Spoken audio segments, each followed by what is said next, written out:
Now, in order to make three different shapes on the screen with a green background and red outline, I have divided this process into three steps. First, understanding and drawing individual shapes on the screen so that I'm able to see if the approach is correct, and then use the same logic to integrate the entire code together to see all the three shapes together. So for now, I am generating individual individual shapes in the center of the screen, and then I will combine all those three with some modification in the already existing logic to display them consequently one after another together on the screen. So this is going to almost have four parts. For in the first part, I've started with drawing a circle. The logic here is that I am trying to visualize this as three different circles, out of which there is a red color um, filled between the two circles, which is the inner and the outer circle. So, and I'm using the same generic circle equation, which is x minus the center of the circle plus then and whole square of that plus y minus center of the circle and the whole square of that should be equal to the radius of the circle. And for filling the circle, I am using another variable here, which is distance 2, which is the distance from the center to the middle circle, and then there is an inner circle and the outer circle equation, which says that radius minus thickness of the square of the thickness would be my inner circle, and then radius plus square of the thickness would be my outer circle, whereas the distance 2 would be exactly equal to the distance from the center to the center of the circle to the center circle. So the equation goes like column minus center x whole square plus row minus center y whole square would be equal to my radius square. If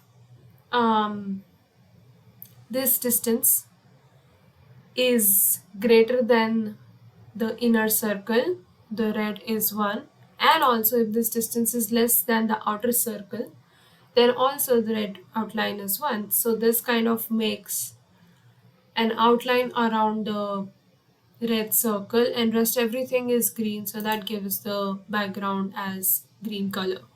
The following a few seconds in the video also shows the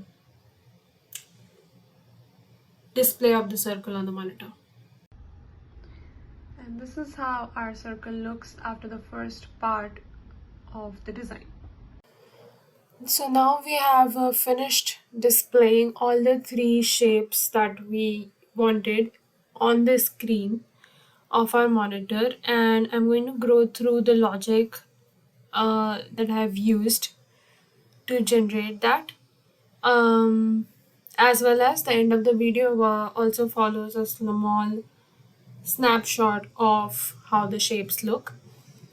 So we are using a 1920 cross 1080 monitor, and so we did some sizing here wherein we tried to find out the center of the screen, and then we placed individual shapes to the left or to the right or the center of the screen. So the circle is placed as the leftmost shape. So the center of the circle is shifted to the left, whereas triangle is placed on the center with some gap from the circle. So that is another calculation. And then there is a square.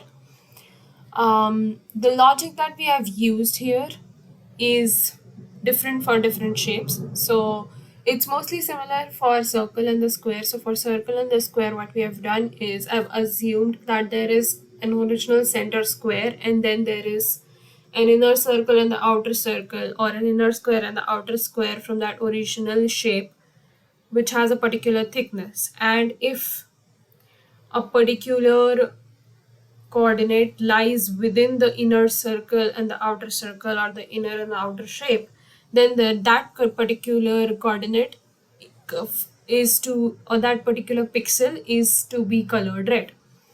And so that is what the logic is here, that the distance 2, which is the distance from the center to the original circle, if it is greater than the inner square and less than the outer square, then it has to be red.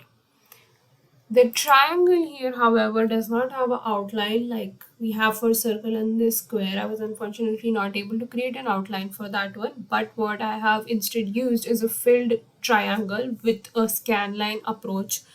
What it does is that for any coordinate or pixel, it tries to position it and sees how many pixels are there on the left and the right of it, which could come as a part of the triangle boundary, and fills that as the color red.